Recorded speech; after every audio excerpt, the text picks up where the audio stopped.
Tu as une tâche importante. Tu sais qu'elle compte. Une partie de toi veut vraiment la faire. Et pourtant, tu ouvres une autre fenêtre. Tu vérifies ton téléphone, tu te dis dans 5 minutes. Ça n'a aucun sens. L'envie est là. L'action, non. Pendant longtemps, on a expliqué ça par la paresse, un manque de volonté, un défaut de caractère. On te répète qu'il faut te discipliner, serrer les dents, forcer. Mais si c'était vraiment une question de volonté, comment expliquer que tu procrastines justement sur les choses qui te tiennent le plus à cœur? En 2000, une chercheuse, Jane Burka, reçoit dans son cabinet des étudiants brillants, des gens intelligents, ambitieux, capables, et tous bloqués sur leur thèse depuis des mois. Elle s'attend à trouver des feignants. Elle trouve l'inverse, des gens rongés d'anxiété, qui pensent à leur travail sans arrêt, qui ne s'accordent aucun repos et qui, malgré ça, n'écrivent pas une ligne. Ce qu'elle comprend change tout.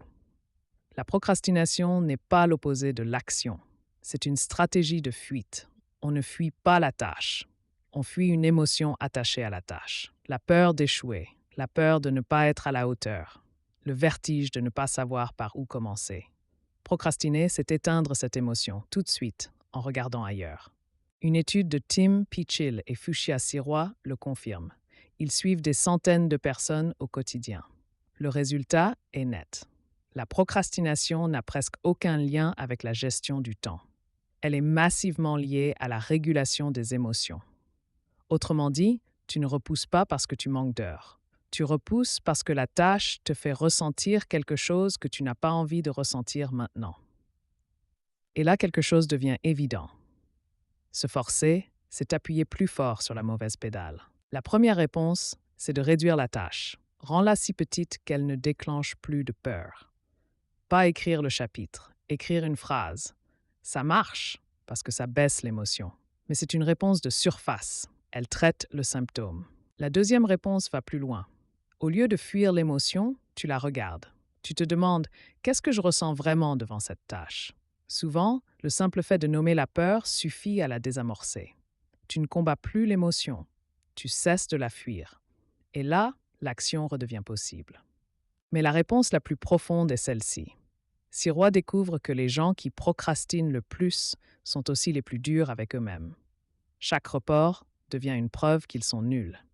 Et cette culpabilité rend la tâche encore plus menaçante. Donc ils fuient encore plus. C'est une boucle.